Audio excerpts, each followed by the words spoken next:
The broadcast is now starting. All attendees are in listen-only mode.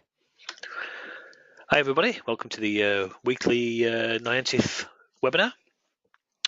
What are we on today? Today is 9th of December 2019. Oh, they're ticking away, aren't they, these weeks? Myself and John are your hosts today. As always, as we do with every webinar, if you've got any queries or questions or ideas, feel free to get them in the question box. We'll get the mics opened and we'll cover the content accordingly. So while we're waiting for that, I'll just get the question box open. We'll cover. I have got a couple of points I want to raise and so on. The first one is updates. We released an update to the Chilcat wrapper on Friday, version 1.19, and really it would relate to the zero accounting. I think. I'm not sure there was any other little changes in there. There might have been, but the bulk, the main change of it was directly related to the Chilcat accounting.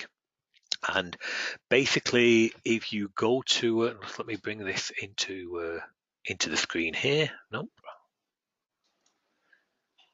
Just going to go into Chilcat, but obviously it's not. Into zero.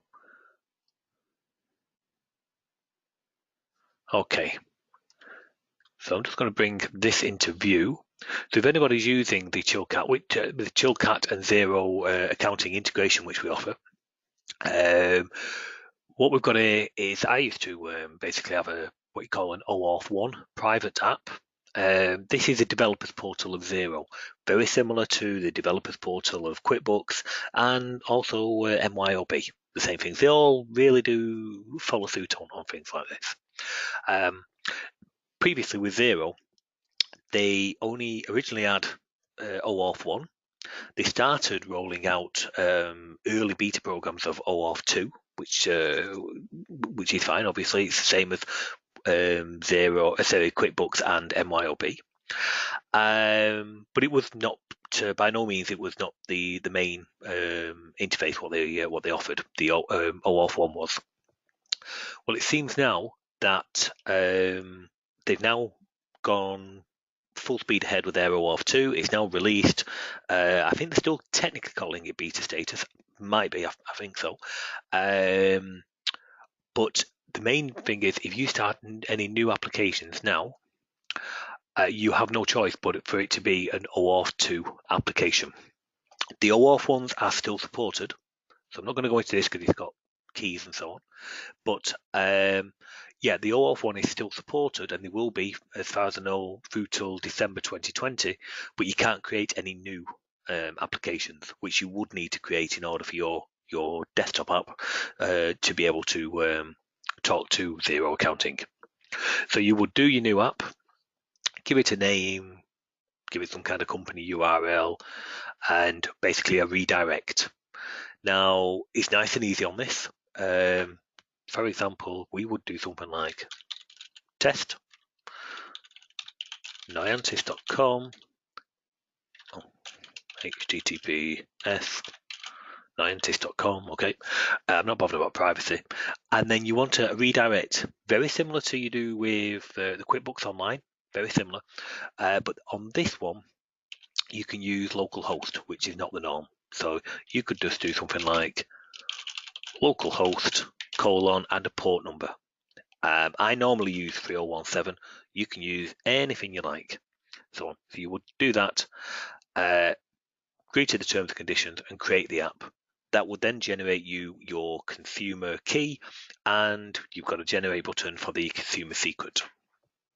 So those are the steps that you would follow. Very simple. And then if I run the application,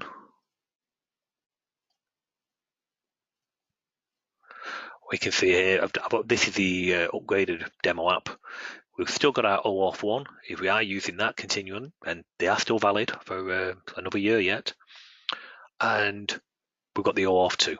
So you would get a key and a secret from those steps we've just mentioned a couple of minutes ago. Hit the connect. That would then start the OAuth 2 process, which you can say, yes, I'm going to give authority to my app to talk to my data. There's my demo data. That's gone to me.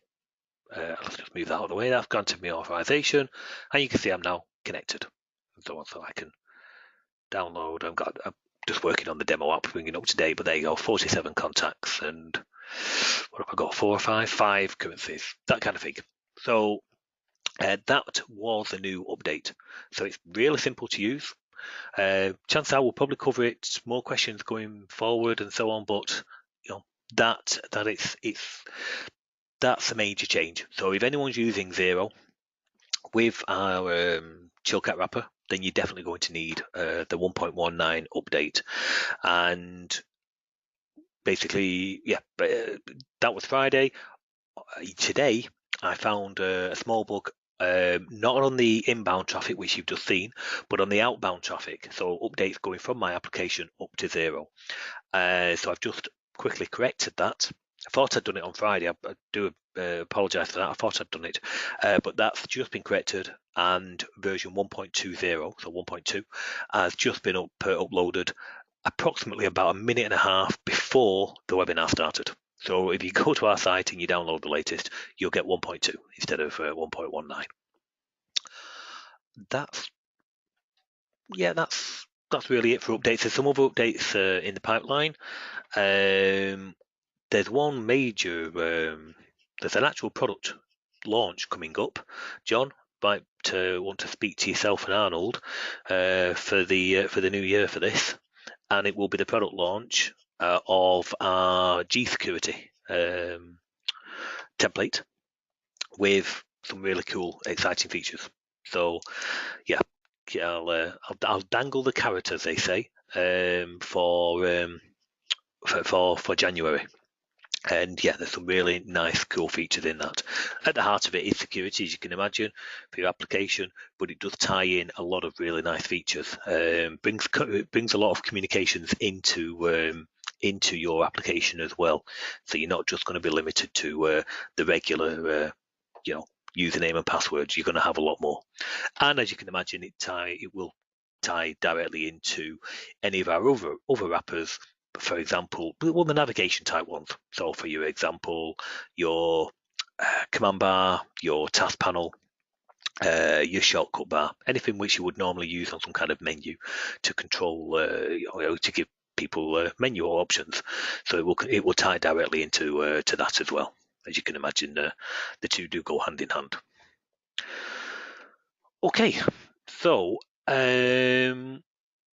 John, you saying you had you're waiting for an update from me and so on, but you say you're getting some random GPFs and so on. Is that correct? That is correct. Yeah. Okay. Yeah. It's on the. Go ahead. We need to make sure it's something's not got out of sync and so on and so forth. So that I can just send you an update zip because I'll send you an update zip to make sure you're fully up to date on those and so on and so forth. The only reason you say you're getting GPFs in, you're not sure why. Is that right? Right. That is correct. And for which products? I'm seeing it on the property grids now. I was having it on the checkboxes on report controls. That was GPFing on me, but that was when I was using. That was a long time ago, though. I remember something on that. That was a long time ago. Yeah, and then I was getting it so that if I checked it, it wouldn't check it, and I had to trace the code through, and it was like it was going through the event FUNC func routine, but then it wasn't triggering the next part where it has to like evaluate what's going on. Yeah, so I put the code into the app where it's supposed to evaluate it, and then I got it to work. And I was having the same problems with the property grid too, but it's really strange. I mean, sometimes I can run my program and it all works, and sometimes I can run it and it doesn't. Okay. So well, we definitely need to bring you up to date, because I remember it was quite a while ago, there was a thing about the checkbox in the report control, but yeah, I think it was a while ago. And that's the property grid. No, I'm a bit surprised at that because, but there is a reason why I jump straight to that. But I mean, property grids are ultra stable. Really, really. I've used them mainly for questionnaire type things and so on, but and system like setup type properties. But yeah, I've never really had an issue at all in that area, which is good. Oh, sorry, 1 second, just go with that. Yeah, so, but the reason I questioned basically, have you changed the CodeJob version at all or anything like that? No, I've been on 18.4. I wouldn't mind moving up. That's one reason I We want to know get the more current stuff too. yeah, Yeah. the multi. Well, the reason I mention it is I was doing some work the other day on the new command bars release, which is imminent, mainly to do with the closed pop-ups and so on and so forth, and doing lots of playing about, which, as I said, the update's coming along nicely. You'll all be glad to know. But I did in one of the applications, so it's a more detailed application, started getting a conflict with it, and it would not all the time, but throw a GPF. Now I presumed it was command bar, but I also had the docking pane in there, and I've got a very much an in progress docking pane release, so I couldn't really narrow it down to that. So I put the ultimate debugger in and started to track what was going on and where. And this is using CodeJob version 19, but I noticed it was on the unloading of the theme on the no, sorry, not on the unloading of the theme, on the kill of the command bar when one particular theme was being used. So now whether it's a timing, the docking pane might be having an effect on it because the docking pane it was on the close. So yeah, but I'm not saying the theme file itself is necessarily at fault and so on. But it was on the might be a timing just when the windows are closing. So I was closing the app, and I just don't know whether the thing had been killed and the command bar had been killed, but then it was still trying to unload the theme, if you will. So I'm going to be doing some changes in that, and potentially could affect the other products. So I might just put some code, if I can prove that there is a particular issue there, because I don't know if you're using yours in docking panes or whether it's just a straightforward property grid on the screen. It's not docking panes. I'm not using it. Any docking panes in Legacy I've had trouble with, but in ABC it works really well. Yeah, and no problems on this one. Do you do anything special on the close or anything like that? I'm just trying to see if it is anything. No. It was just my experience the other day. Still warrants a lot more investigation, of course, which is in progress. But that was the finding the other day. You can't say you got it all the time. I changed the theme file, and it went fine. I took the theme off, and of course it went fine. I couldn't recreate it, but I happened to be using version 19, and it was Office 2013 Excel. No, Word. Office 2013 Word. So it was an external theme file, and there was an issue to do with the unloading of it or the kill of it when used in docking panes. So it's just something to bear in mind if you do get that. Just make sure you've got the right version of CodeJob and the right theme files for it. And if you are experiencing anything on the close down, that potentially could be an issue. I have seen initialization issues in the past when CodeJob first switched to the new theme files, which was early 18s, but I'm talking 18 and 1801, that kind of thing, where if you didn't have the correct sorry, just one sec. If you didn't have the correct theme file for the CodeJob version you're using, you could also get the issue there. So that's just another thing to check and double check. If you're using 18.4, make sure you're using the theme files from 18.4. Yeah, I actually did double check that one. Yeah, I'm sure you did. It's just worth mentioning because I have seen issues there, and it's completely outside of our scope. The theme files are, do have different content in them, so it makes sense that we use the compatible ones, if you will. So. Okay, well, I'll get the update to you right at the end of this webinar. take a look. I'm here all week, as they say. So yeah, just send me a message and we can connect up and take a look. Okay, sounds good. Okay. Okay. Yeah, see, here's what just happened. Okay, so I just ran my program. Yep. And I've got a property grid, and it's got buttons on it. When I Okay. click the button, it calls up another procedure, right? And I just ran it, and it worked fine. And then I just quit the program, ran it again, and now the buttons don't work. It's just the oddest thing. Don't execute. They don't execute. I click on the button and nothing happens. It doesn't launch the procedure. Oh wow, okay. Let's take a Yeah, and I didn't do anything. I just quit and I ran it again. I don't know if you can. That's one reason I wanted to get on the most current, because it's hard for you to go back and to the version I'm on. yes, granted. Yeah, it. I mean, it's legacy. It's got I think there's report controls on this screen too somewhere. Whether that makes a difference or not, I don't know. I did try your example, and this seemed to work okay. So yeah, I don't know. I just want to get on the most recent and then see if it's still an issue, and maybe it's not. Well, let's create a legacy app. Isn't that odd? Yeah, you've got no code in there for oh come on, what's it called? Suppress. There's a property, very powerful property in the classes, which will stop it from executing any code within the event func. Oh. You're not setting that property, are you? I wouldn't think so. Just let me check. Get the name of the property. We don't publicize it for obvious reasons, because you could really you'll get the exact effect. Just let me check. Get the name of it for you.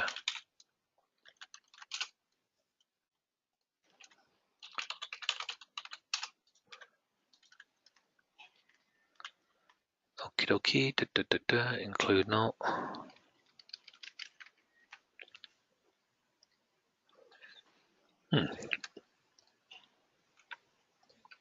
I've had some of our end users report the same thing. Like, I go, this button's not working. I go, it's working here. And then they'll restart it and they go, oh, it's working now. So I'm just trying to get you the particular property for you. One sec. Property grid. That will do nicely.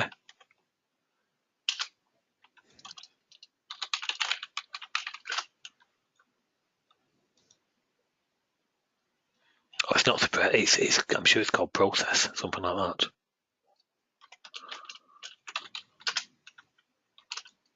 that. Process callback events. You don't do anything with that in the code, do you? No. Because it's there. You can use it under condition.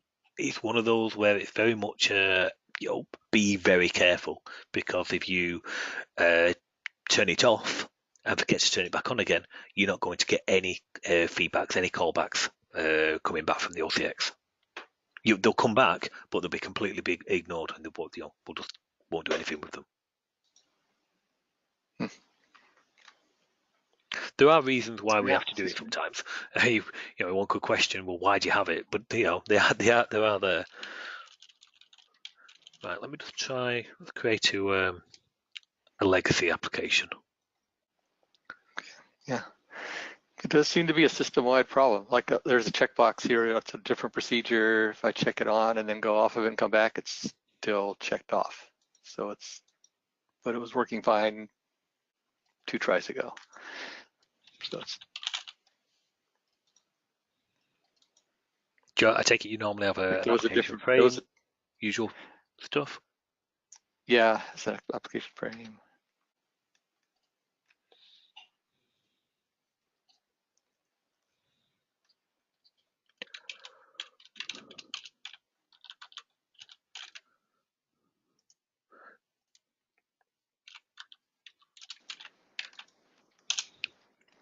I was wondering if there was something on my system that was running that was interfering, but other people have reported it. So.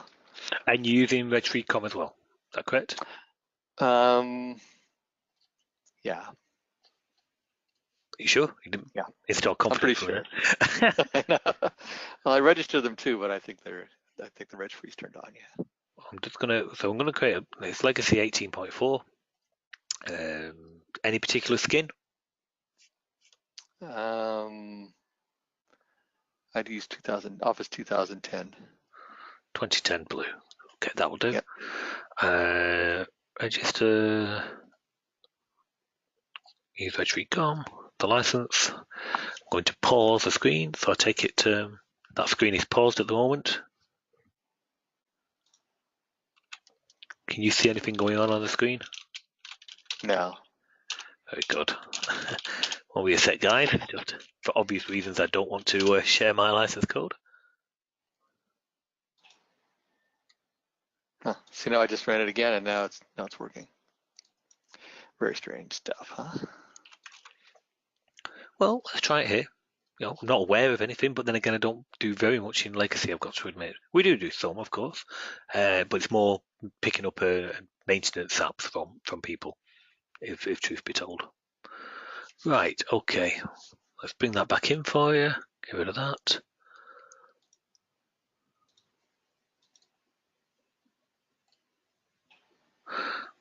Copy that in.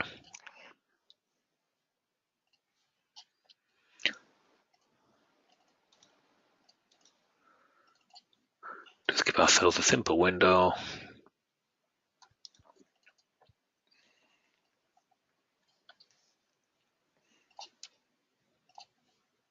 With a property grid. Do you create the content on the fly, or well, let's just try it before we get ahead of ourselves. Initialization during window init? Yeah. Whatever the default is. Okay. In template, so category 1. Whatever, doesn't really matter.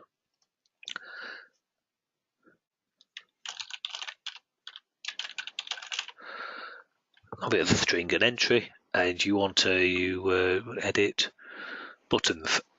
Just one button? Sure.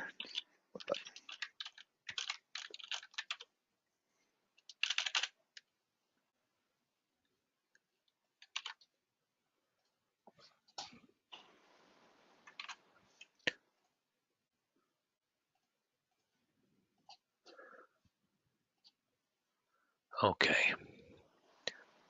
Oh yeah, got that. Copied that in, and the theme file, of course. So styles 2010.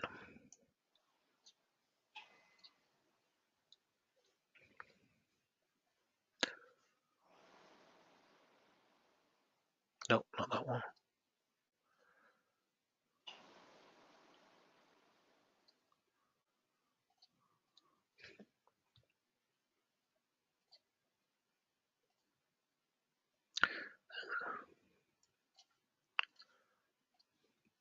Don't think I've told it to generate a manifest.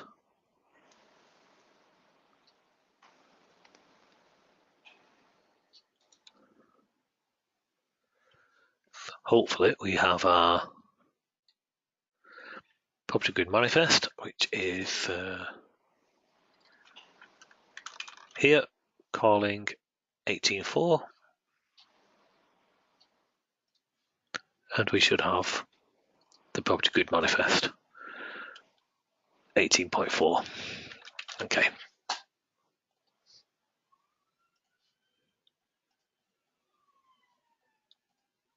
Okay, that's it, and a button. So we want to just do something. It's just calling a procedure, you say? Yeah.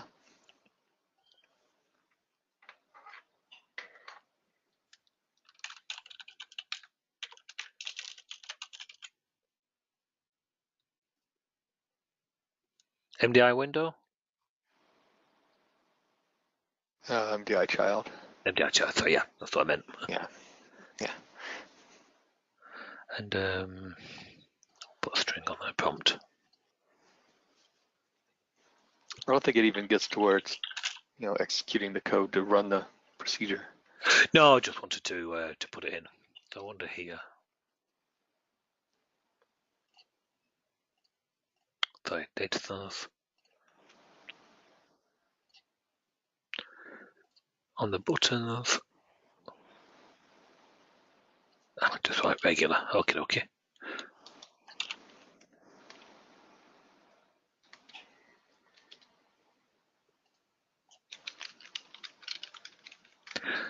So what we need to do is on the property grid,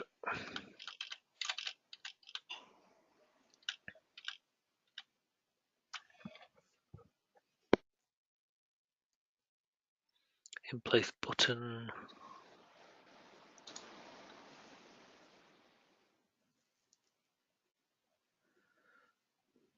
There. Can't see if we're looking, sorry about that.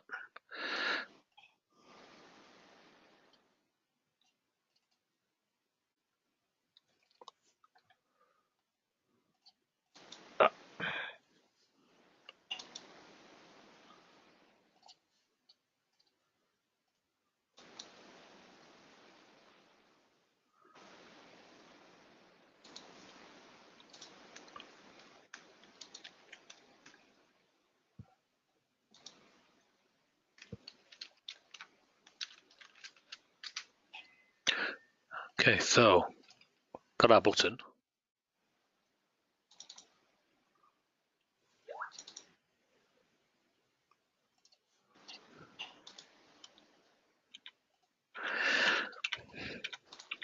Not seeing any problem here, John. Have I typed something maybe?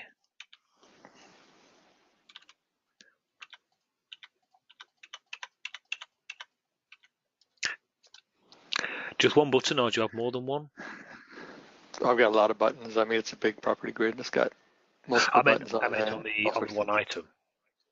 Oh, on the one item? No, just one. Sorry, just one button. Yeah, I just got it to GPF.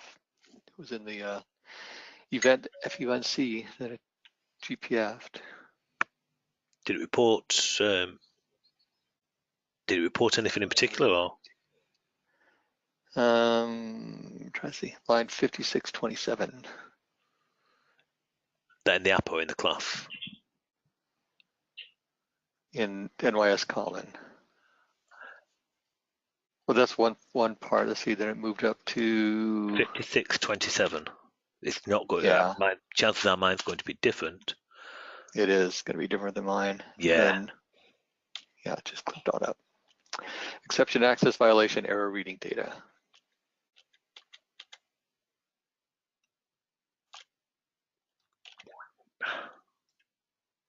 It's weird. I don't know. I just like to kind of get updated.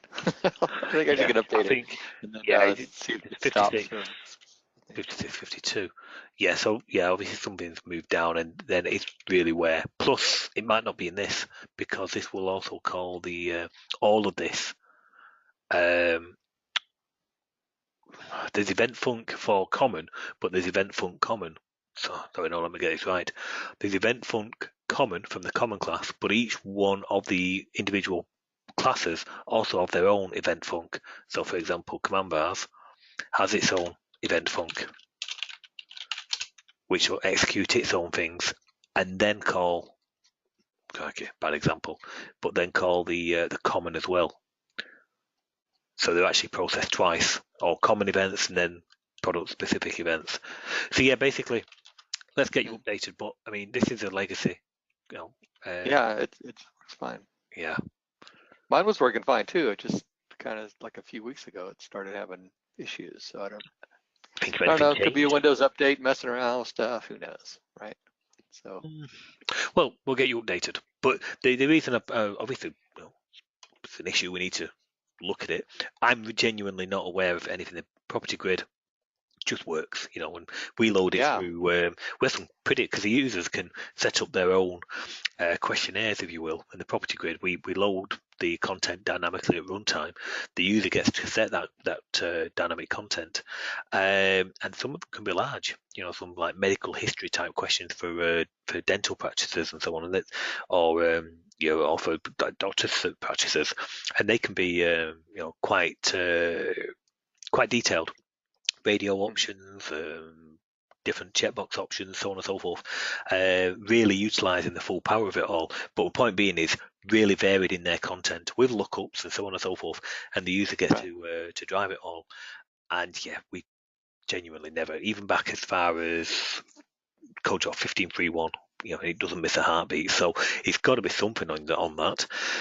We'll get you. I wasn't having any really problems either until just I don't know, probably just a couple of weeks ago. No class changes, no. No, not that I can recall. Anyway, yeah, you can send it over. I know. So, yeah, okay, no problem. We'll get back to the standard and see. Yeah, that's probably best. Okay. So we have a question, and where are we? Alan, let's open up the mic. Alan's got a question on command bars, but I'll let him ask it so everyone can hear. Hi, Alan. Hello, Andy.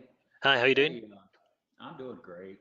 Hey, I've got a little example I can show you. This is a stupid little issue, but I spent a good part of my weekend on it. And I finally just replicated it in your example app. Oh, that's what it's weight in gold. Yeah, by all means. Yeah. Okay, so you should get a prompt to right, share your screen. Over. Brilliant. All right. Got a ribbon bar. Mm-hmm. And what I'm wanting to do is programmatically minimize and unminimize it. So I added a little checkbox. Works great. Minimize. Oh, yes. Sorry. Yep. Got you. Yeah. So now I would like for them to be able to unminimize it. So if I uncheck this box, it won't unminimize and it won't uncheck the box. On the other hand, let me start it again. If I minimize and, okay, then I click unminimize. I added the same code on a button, works perfectly. Likewise, I finally figured out that if I minimize and I put the same code on a separate button, even on the ribbon, it works perfectly. But I cannot get it to work to unminimize when I uncheck the box. Okay, let's have a look at the bar definition. Yep. So if you go into your control options, right, okay. Go on to the actual control definitions, if you will, especially the checkbox one. I'm happy to give you control. Control? Oh, please, yeah. I think I requested from memory. Yeah, requested.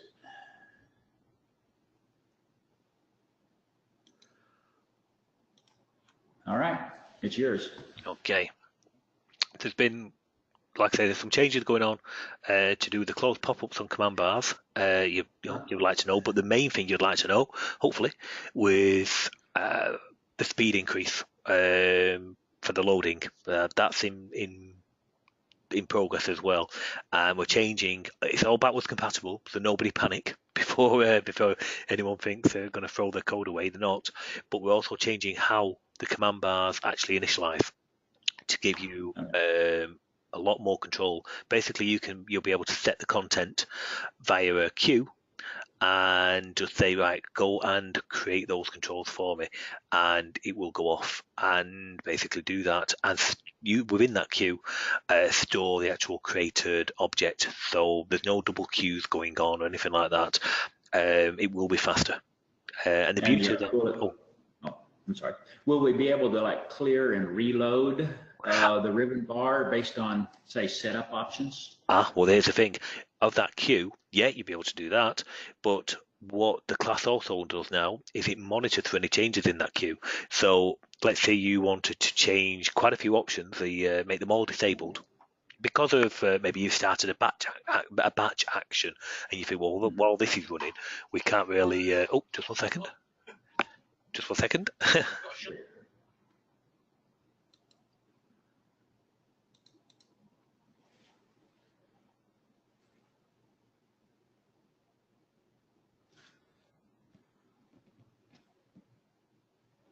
Sorry about that.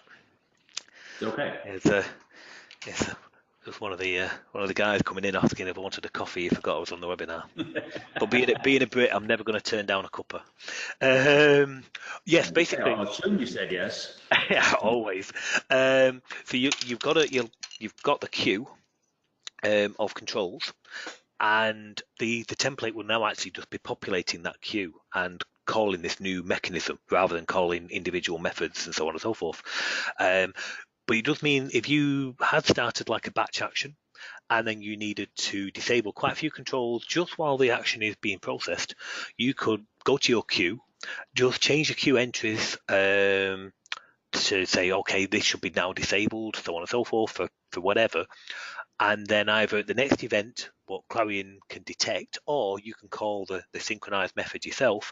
And what it will do is it will automatically go and change all of those controls at once for you on the command bar. Well, that's exactly the area I'm working on now, is customizing the command bar based on login options and stuff. And well, it's all in dev. I'm ready for that. Yep, it's all in dev as we speak. I can even bring it into screen to focus to show you. But yes, basically the template currently generates lots of method calls of add control. Now it's going to be changing to just call the method, basically populate this queue, and then at the end it will go off and just generate from that queue. So any future examples, you'll actually see what's going on, and you'll be able to maintain that queue yourself as well. So you can have the template to put all the options for you, and then you can go manipulate the queue manually. Best of both worlds, really. And of course, that gives us a massive speed increase from a loading point of view. Anyway, we digress on this. So we've got our command bar. We do want, we want our controls. Down at the bottom too. This one? Yep. Okay, so and yeah, I've tried setting it to toggle, not toggle, setting it we've got it. Okay, so we've set it to checkbox. It's not part of any collection, which is fine.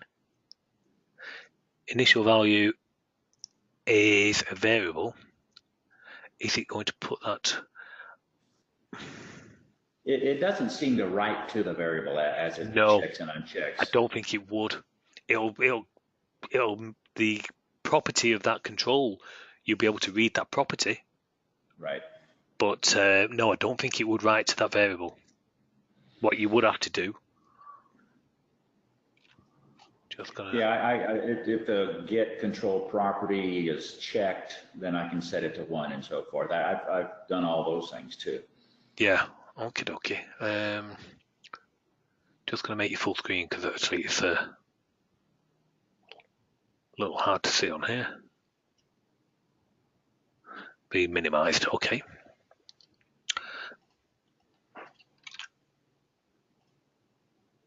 So that will toggle, physically toggle the control on screen. So where's the code? What you? It's in bed. I'm doing them, handling them manually. Ah, right. Okay, no problem.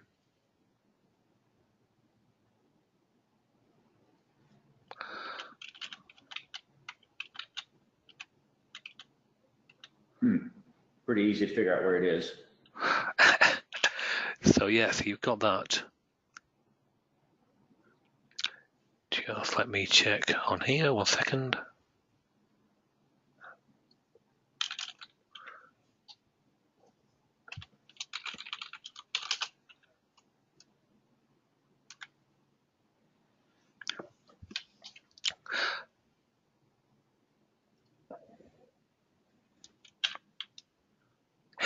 Do you know, is that always been returned true?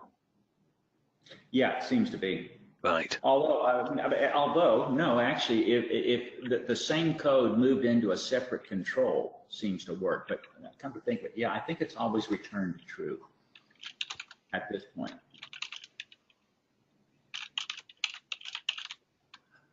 I didn't see that method. So just going to see if that will come back for you. So get checkbox value. Let's take a look at that. Don't know if it's that this is the answer. Kind of hope it is, obviously. I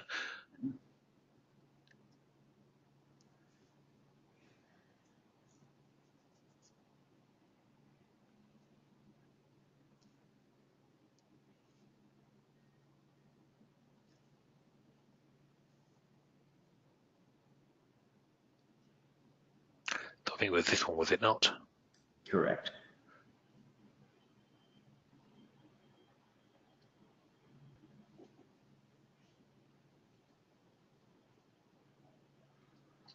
Yeah, but Okay. again, if you click the other little button, it works perfectly, and it's got the same code.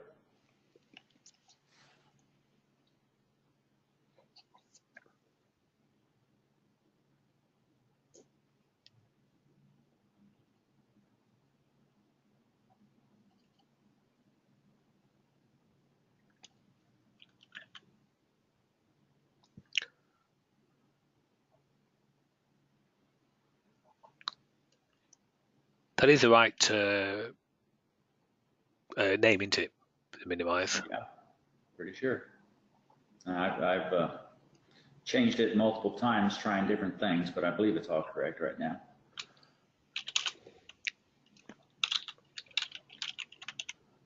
Well, thinking about it actually. Oh.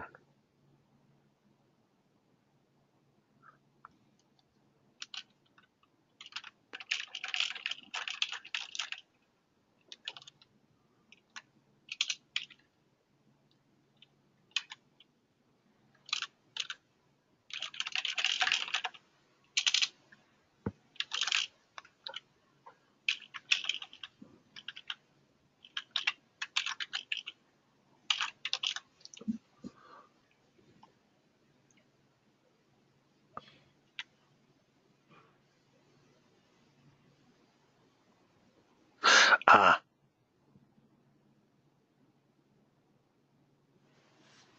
I think I might know what it is. Okay, we're going to do that.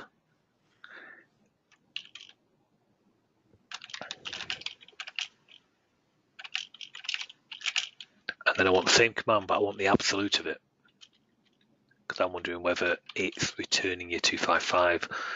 I did get it. I did get a 255. Yeah. And you can see this commented out code below that where I was trying the absolute. Well, we'll go back to yours actually. Get control property.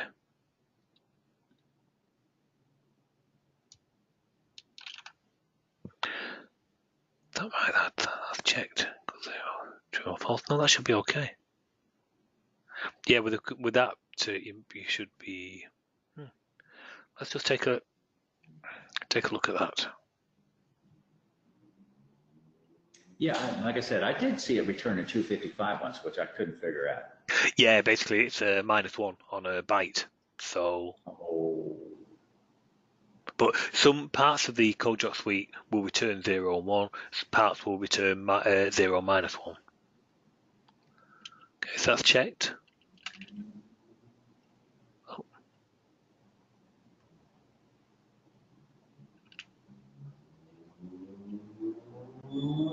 Now, why on earth will we still be getting that?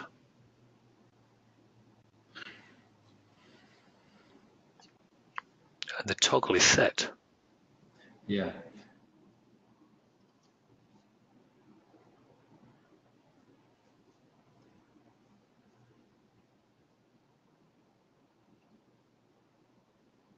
Just moving. Won't be 1 second. Just going to. Can't get back to my Clarion now. There we go. Won't be 1 second. Got my Clarion example. I'm just going to try mine as well.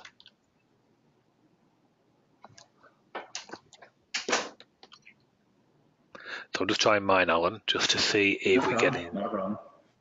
I've got a checkbox on the main screen, and I expect it to, do just what we've got here.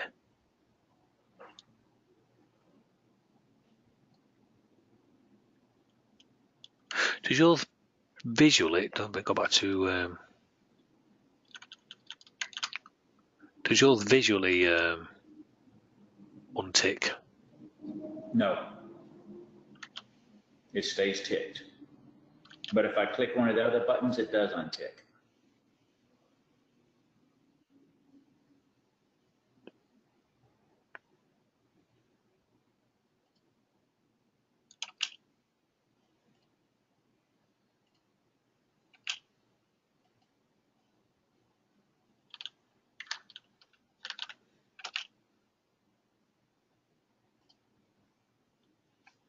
Okay. And go to mine. Okay. Now it's definitely unticking. Obviously you can't see mine, but I'm just using the Clarion example app where we've got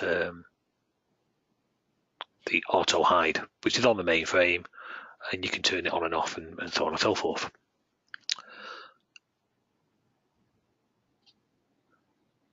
So just looking for our definition of that. And if we take that code off, it will untick. You know, it'll tick and untick as long as it's not executing anything. Controls. Where we're looking. Won't be a second. I know we're looking at yours rather than mine, but yeah, because the examples, advanced, drop lists, controls, spacer, search, hide examples, checkbox.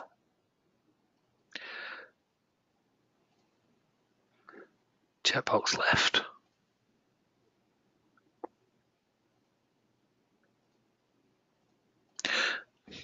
Shouldn't make any difference on yours, but I'm just going to try it.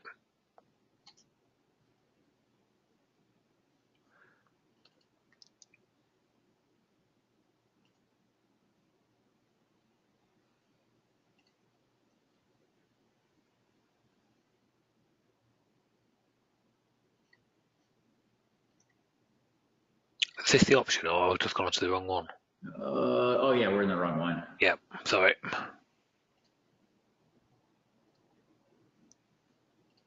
We want ribbon with actions, third from the bottom. Yep. I've got my control, very similar to yours. Yep, part of the command bar, fine. Mine's part of the command bar as well. That's our box. Minimize ribbon, it's a checkbox. The only thing on there is I do have that set to false by default, rather than a variable. It shouldn't make any difference. Toggle, no action, and then in my code,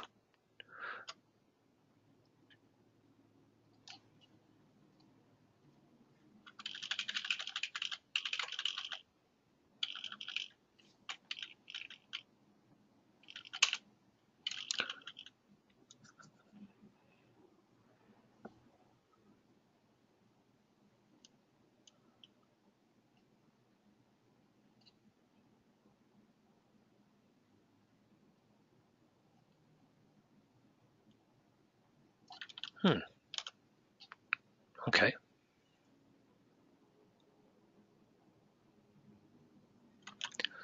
Something goes back into mine, just looking out. Yeah, okay, I can see.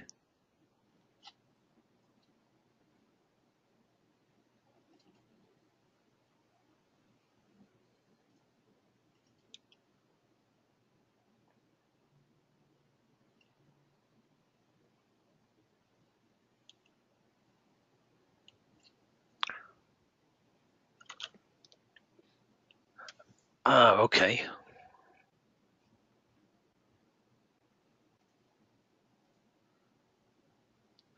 Yeah, one thing it will do is it will get the value, true or false. So what you could actually do is just say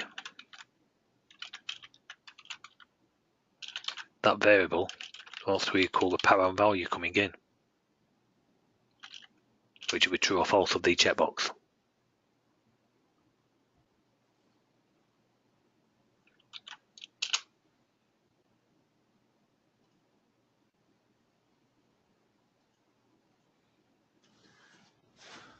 That's easy.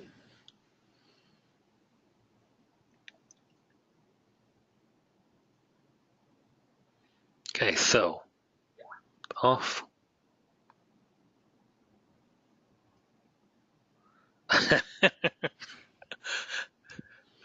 What is going on? That's the okay.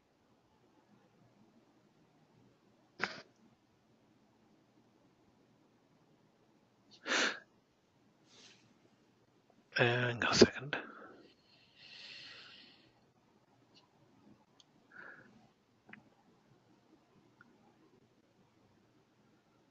on the ribbon.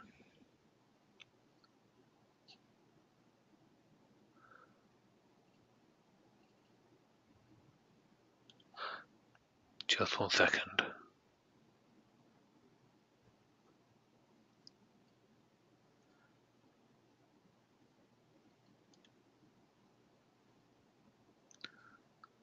So it's in here, is it not? Correct.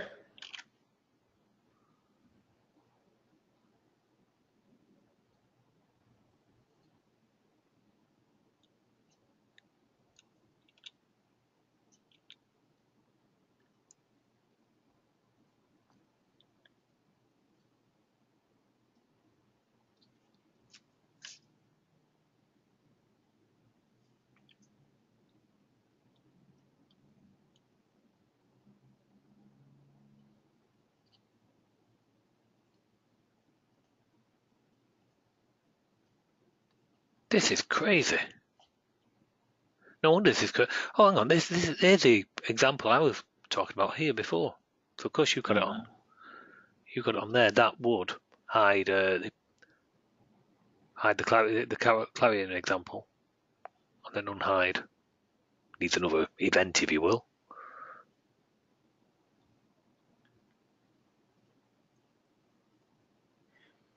And sometimes there's a hide unhide option in the little drop down button on the quick access bar. But of course, I don't always use a quick access bar.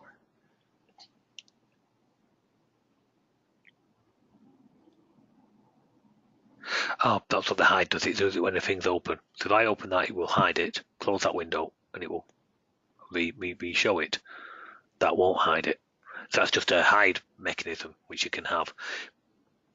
But that example you've got here. So what? The only thing I'm going to do, I think it might be a clash of the names. This is one of the other areas what we're looking at.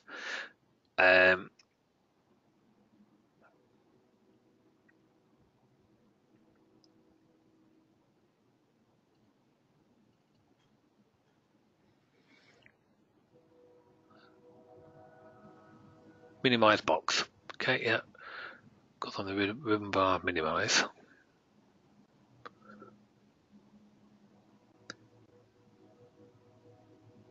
Yeah, that's fine.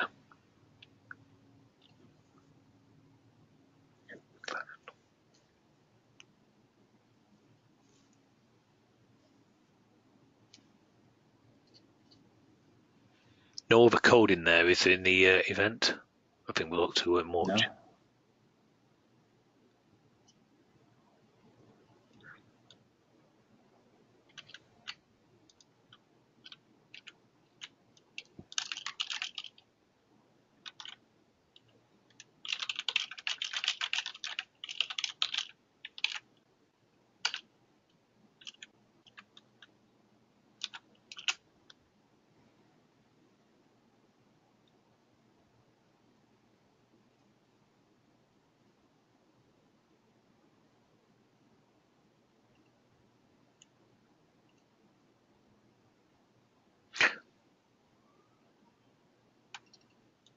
We'll also put that to its proper parentage as well.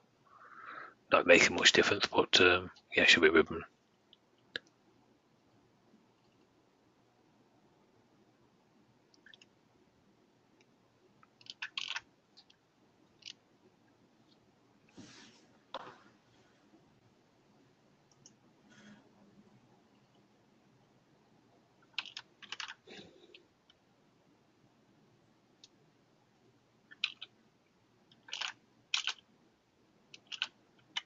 Is there a search window appears somewhere, Alan? Can't see. Oh yeah, let me bring it open for you. Ah, thank you.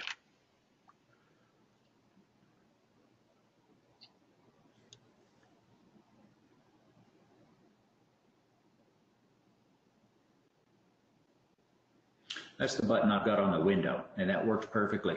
Mm-hmm.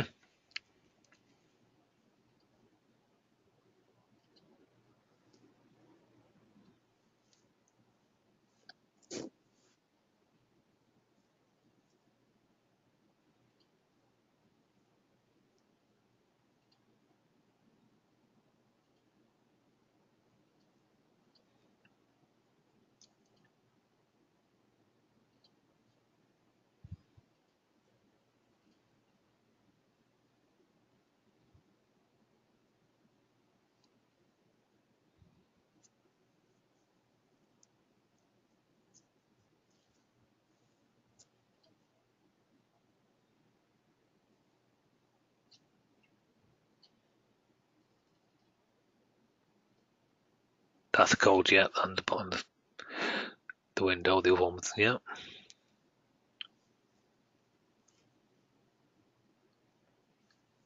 Have you got another good control called minimize? No. No, that's start.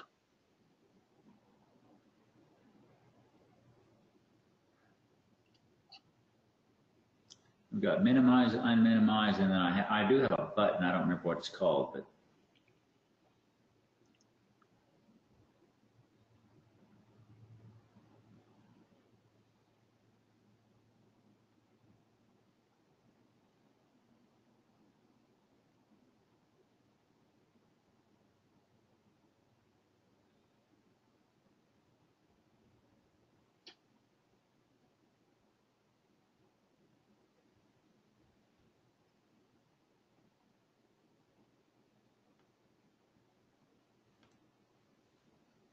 Oh, it's just wrapped. That's all right. I was thinking that shouldn't be all the way down there. It's just wrapped.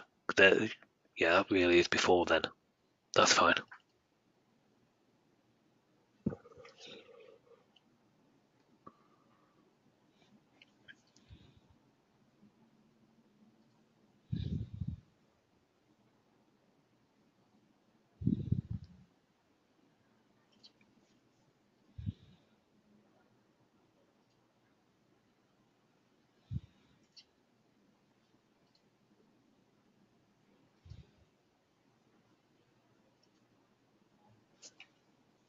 Just try a little. Can I just try a test here?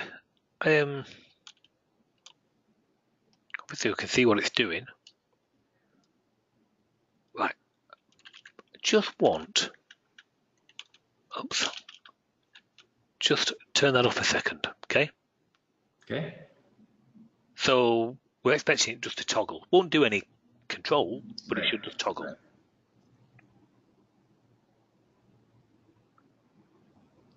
Because this is a command bar it's on here, and this is a ribbon. So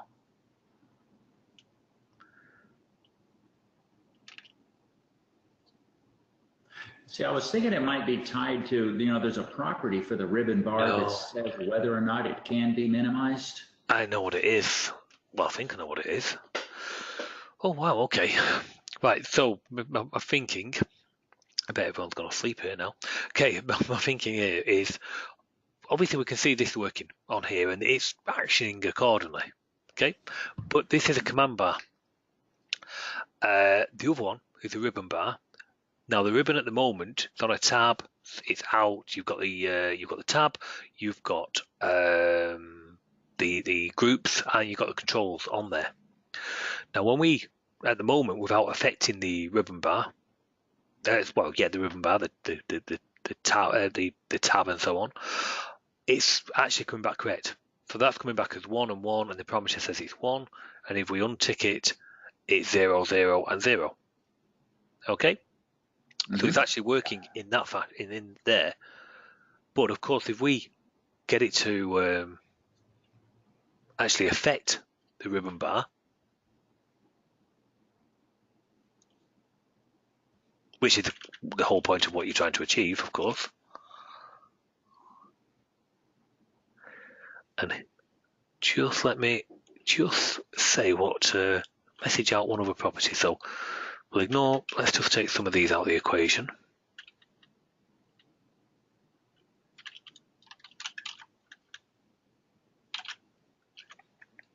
We'll keep that. We'll keep that. We're not bothered about that.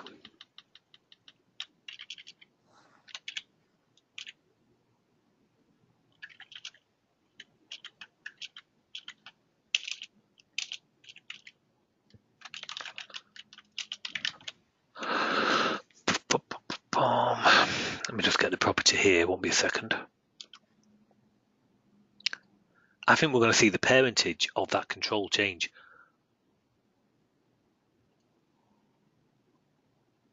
Command bar control. Yeah, parent.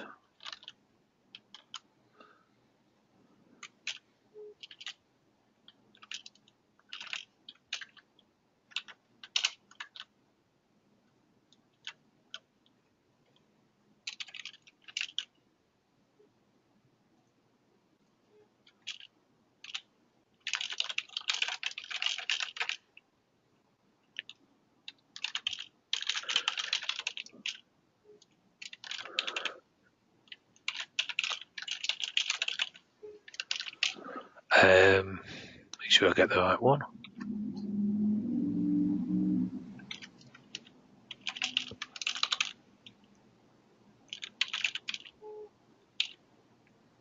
Okay, just going to turn this off again a second, just to show you. I think the parent's changing. The class is losing it. That'll be interesting. Because what the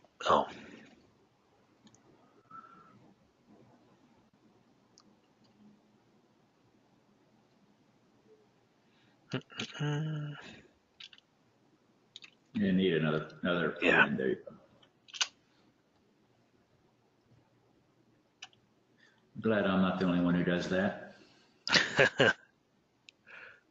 No. Very good company. Right. So toggle. The parent. Okay, 313726.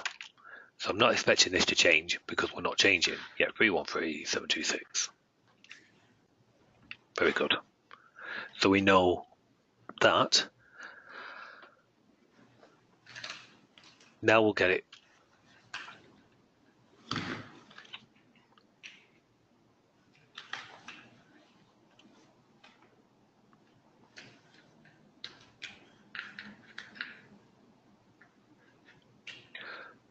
Okay, so its parent is 317873.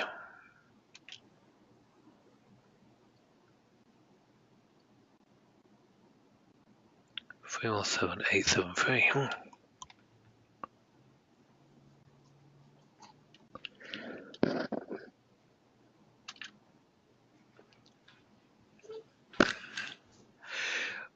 Like I say, Alan is send that through to us. It's going to be something deeper in the class.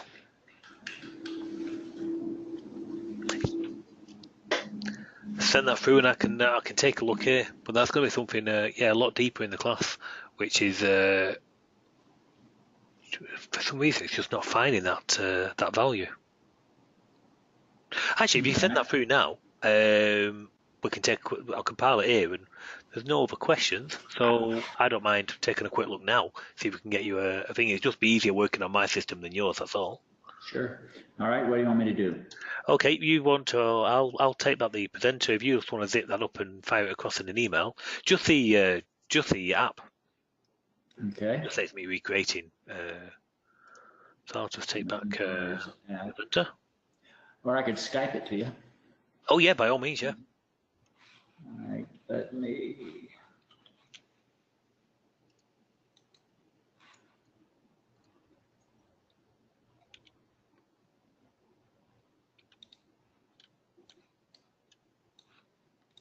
I've been careful not to abuse knowing your Skype address.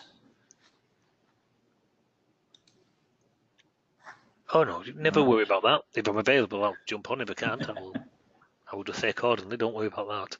Right, let me close that. You should have it. I'm going to. It's asking me, of course, do I trust this? I'll trust you. That could be a mistake. Okie dokie. So let's put it into our weekly webinars. So webinars. Command bars. I'm going to call it command bars. Alan. There you go.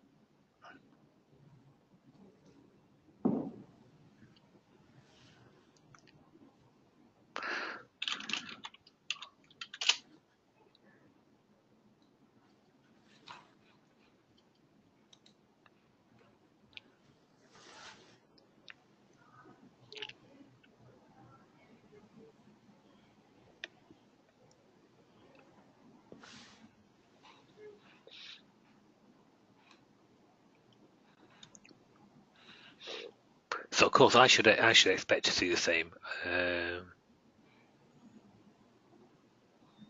Version 19. Okay.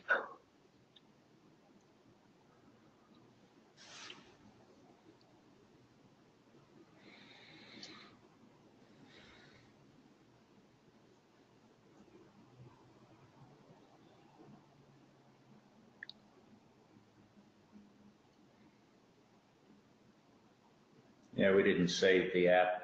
You made that last fix. No problem.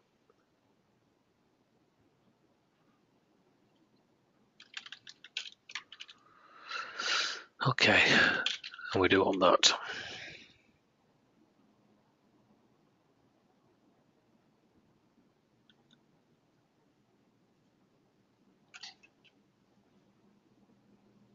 So I have lots what aren't registered while I'm testing the Reg Recom. So.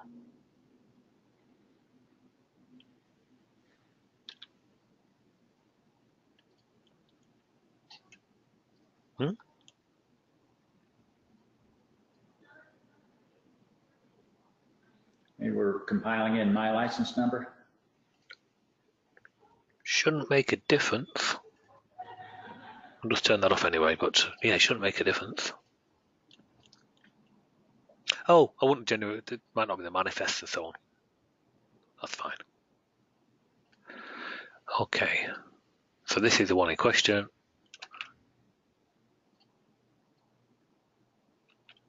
And we're just, yeah, it's just not going to get it. Okay, so we're in the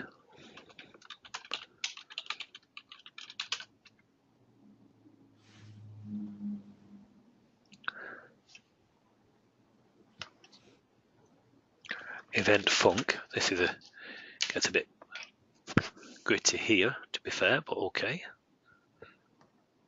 Put some debug on.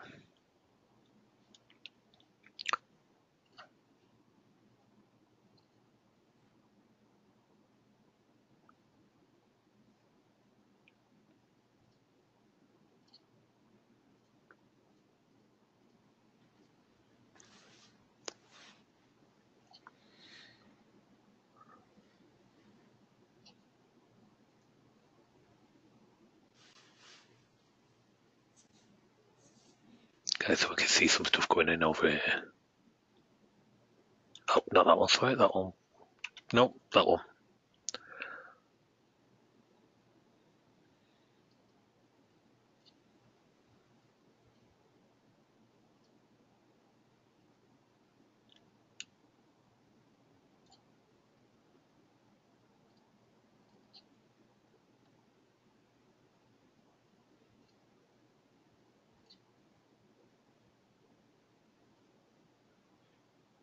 Didn't tell, we're going to need to know what the function is, what's being called. There's a few, you see, control, notify, execute.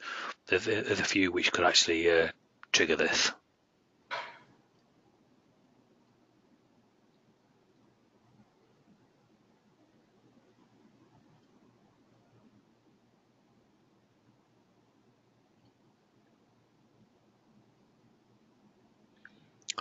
So that's control select 2, we've got an update.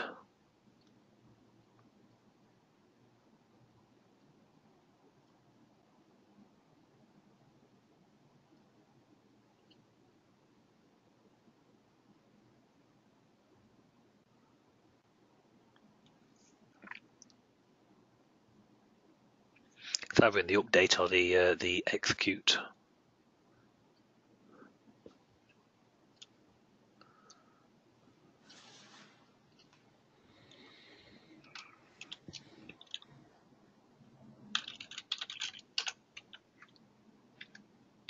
There's the execute.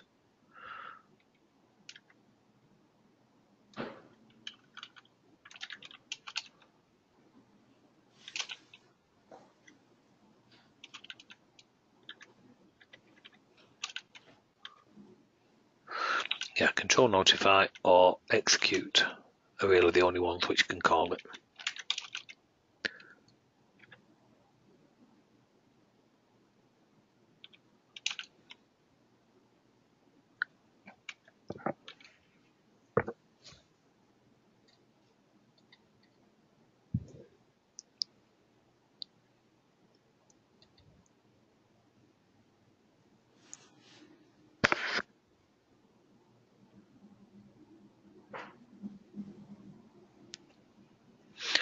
I suspect might be that what's being changed. No, it shouldn't be though.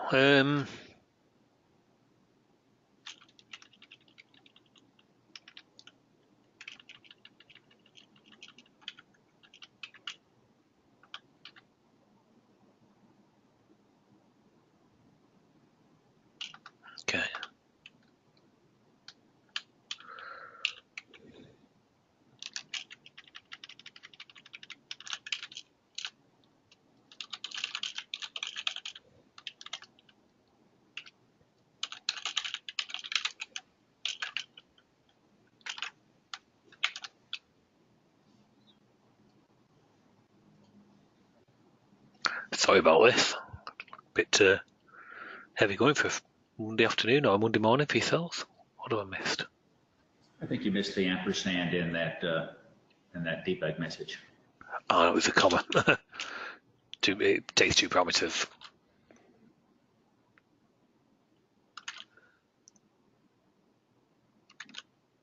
Really?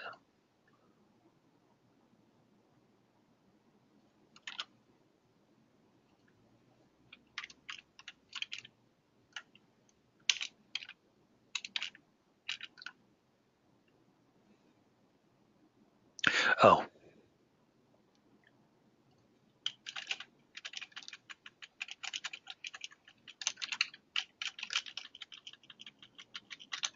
Yeah.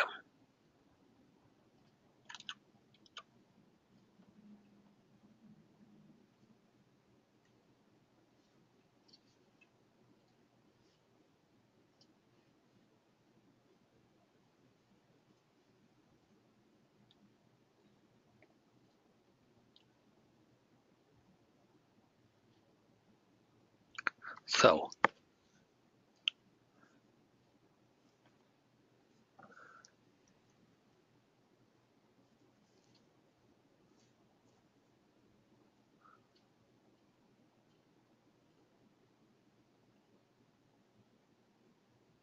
Okay, let's not execute then what's causing it.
Okay, so 146.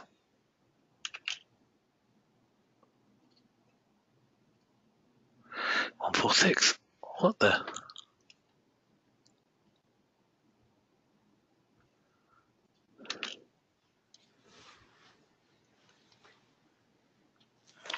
Now you can see why I spent most of the weekend on this. So let's get into 146.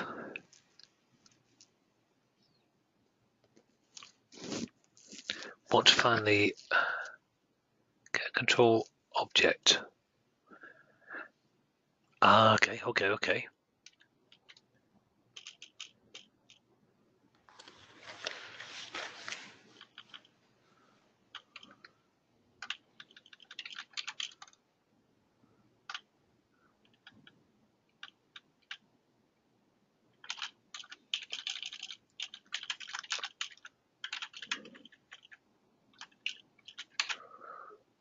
I'm convinced the object's changing, and that's why you're not seeing it.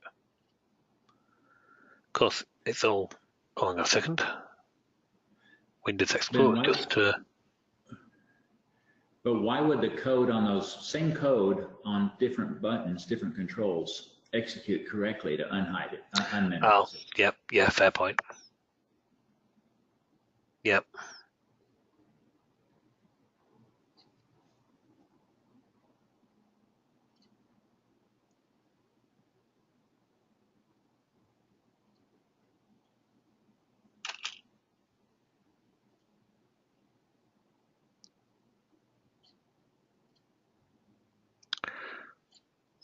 Gonna have to turn that off. I can't see.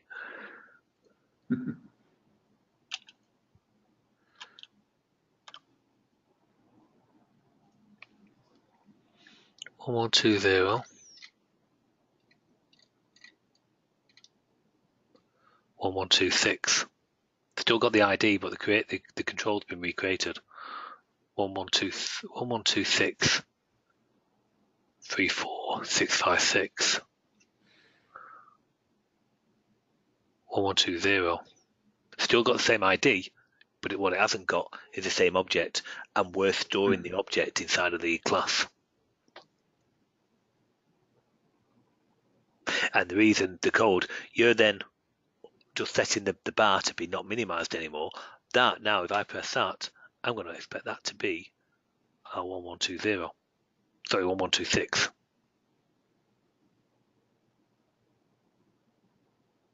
Will that still take effect?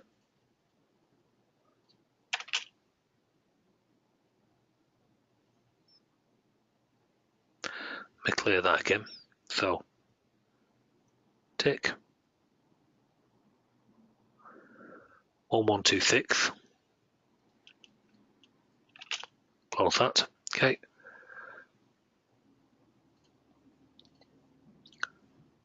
Click. We have a look at that.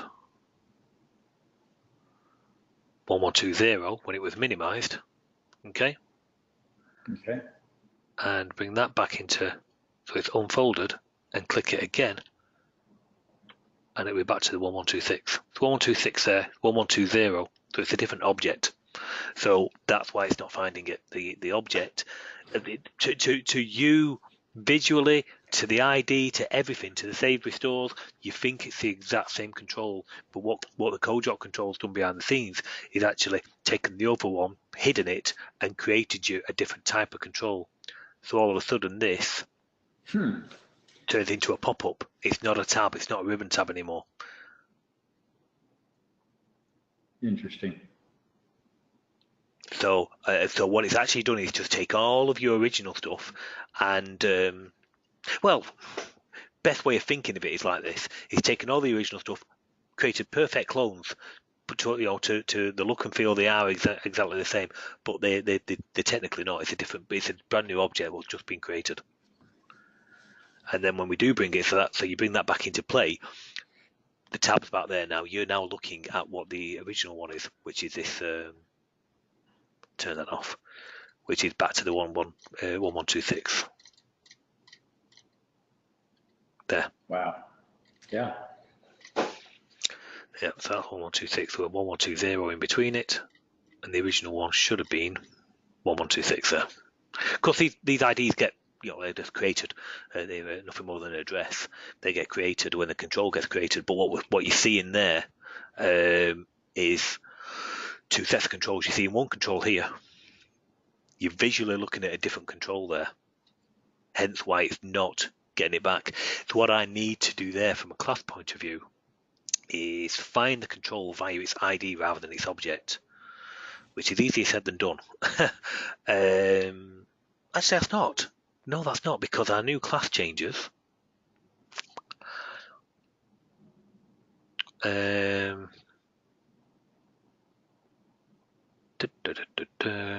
intent, yep. Command bar. Here's some of the new class changes. So these are content. So you've got content bar, content category, content control, contact group, pane, and tab. So these are the new basically queues that you're going to be able to talk to. Okay, and in here we do actually store the underscores are what we basically take charge of, but I'll be able to get to it via its ID. Because we saw the ID there, 146, was the same, it hasn't changed. So I think the golden rule there is I'm linking on the object, because when that technically when that executes, so we've got to go back to our command bars. You're getting a good grounding here in OCX callbacks, if nothing else. But an event triggers called execute receives an object, receives a command bar control via its object, its raw object. So I need to know what that control is. Now there's all the properties and the ID and so on and so forth, but as you see, there's two different controls in technically in play, and I'm storing, when I create the control, I'm storing the original object, and it's not good enough. What I need to do is get control by ID, and there isn't one. Yeah, and that is something I might have been there before. I can't remember if you want the truth, but hang on, just to help you out in the meantime. Oh, there was an ID number. See, I could try and give you a workaround, but I could probably get the beta to you latter end of this week. I can wait till the update comes. Now that I know it'll be fixed, there'll be a good solution. I mean, I got plenty more to do on the You app. won't notice any difference. So it'll be along the lines of, I can add the method here now. So get control, and I'll just change get control object, get control object by ID. You're passing along, and I'll return that. So that's a new method.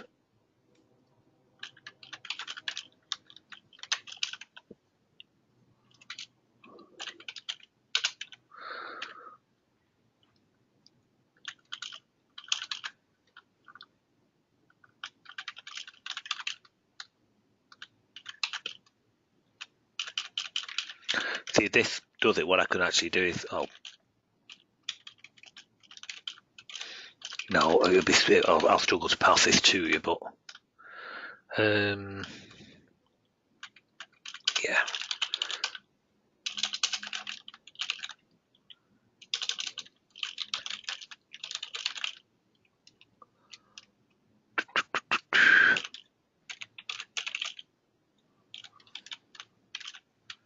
I'll just change this afterwards to work off the new queue rather than the old one, if that makes sense.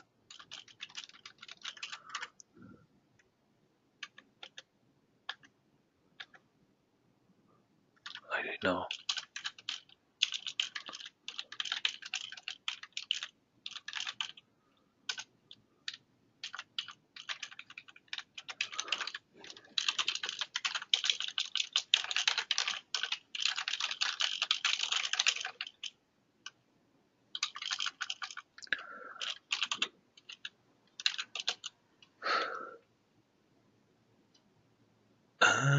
Can we do that? Yeah, okay.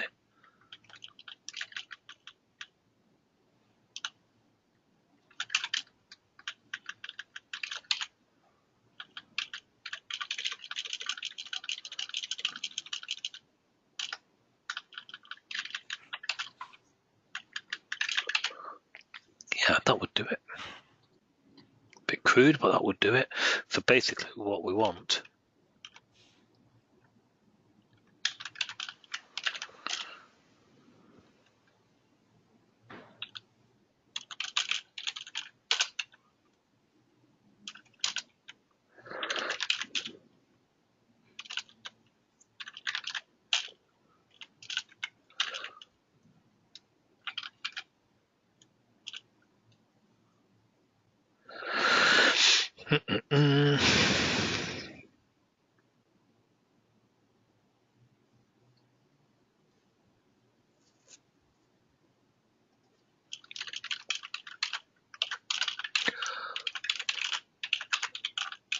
made loud work of that. So get control by ID and pass it the ID. That's coming back, which should be the 146, which should then work.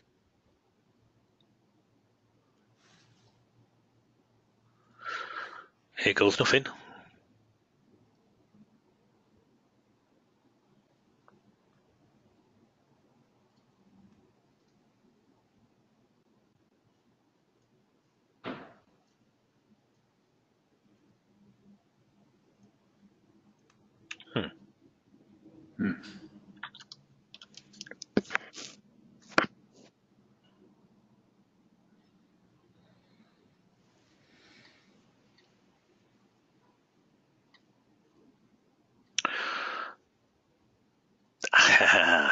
No, because it's all going to be wrapped around that. Oh, crikey. Gets a bit more complicated. No, it's actually, that's not the right thing I was doing there.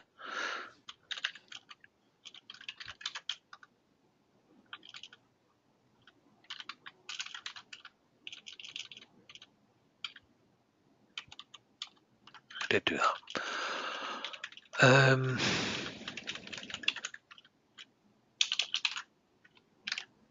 Get controlled by that, and that's what we want. That'll get you the true new object. And if we've got an object, that's what we'll work with.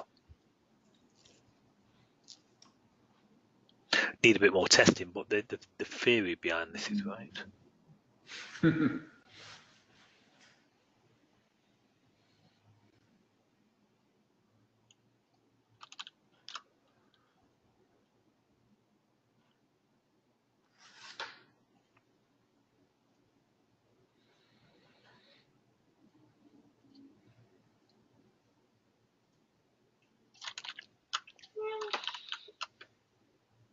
It's one of these challenges now, this.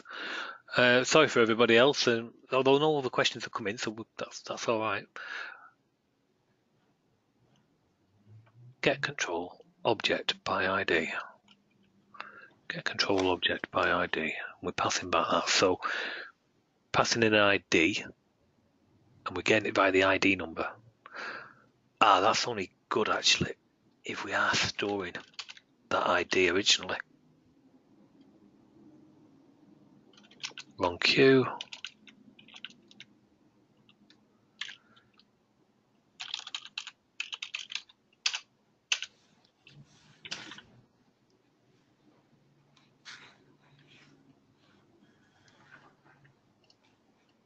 Might not be being populated, Alan.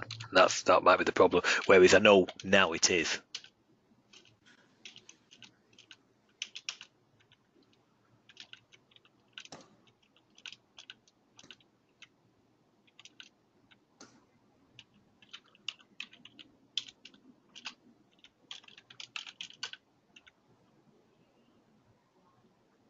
Yeah, it should be.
Okay, let me flush it through, but at least we know what it is. But it's going to be that. Yeah, it's going to. Well, we know it's that. Why that isn't coming back on this one, I don't know. Well, at least I could give you an example. Oh, okay. What's the ID? No. Yeah, sorry, no ID. That is correct. Yeah, no, that's good. It's good you're using it. It shows you're using it quite well as well, so that's good. Look, it's a bug. I will correct accordingly. But yeah, the report control. No, sorry, report control. That's fraudulent slip. I'm always working on that. The command bars is definitely in progress, as I say. These are the new the queues, what I mentioned earlier. So the template now, populates these, goes off and creates the controls and populates these accordingly, and so on. Then we can use them. So there's work to be done to switching basically these older queues. These will disappear. Might leave them in there for backwards compatibility, but they will literally be, if you want to talk to them, you really talk to the new one, that kind of thing. So, and then we store a hash. The hash there's a hash group. I will get a beta of that to you ASAP, so that at least you can get in a working state on the current version, if you will. So back into a working state. Cool. All right. Okay. Well, apologies for. Well, actually, no. It's a user webinar. The whole point of what we do, we connect up and we look at stuff, and hopefully you got a bit more insight of what truly goes on behind the scenes, both in our classes and, from the code job point of view as well. Because who'd have thought that is technically a different control, but you've just seen with your own eyes it is. So yeah, there's certainly some magic goes on behind the scenes. It's just up to us to keep hold of that magic, keep track of that magic. Yeah. Okay. Well, thank you very much. Until next week. In fact, next week will be the last webinar of 2019, because the week after is 23rd, which happens to be our Christmas outing, so I won't be able to make it then. And the week after that is between Christmas and New Year. So it will be the last one next week of 2019. So hopefully you can all attend. Until then, I'll see you all then. Thank you. Thank you, Andy. Bye. No problem. Cheers. Bye.